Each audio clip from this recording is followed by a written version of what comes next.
Hi, my name is Charli and welcome to STK Steakhouse. My barrel-aged cocktail is called the Rocky Mountain Heatwave with Stranahan's Blue Peak.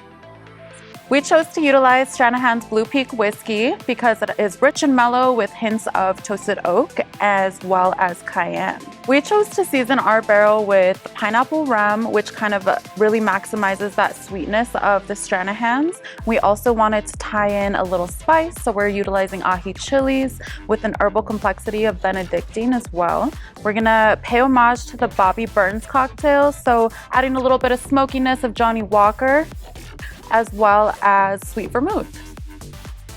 I've always been a whiskey drinker, so learning more about the process really interests me, especially with the Stranahan's whiskey having those rich, mellow, sweet and spicy notes. I wanted to kind of come up with an unexpected cocktail. Come try our cocktail, the Rocky Mountain Heatwave, and vote for us for Barrel Royale.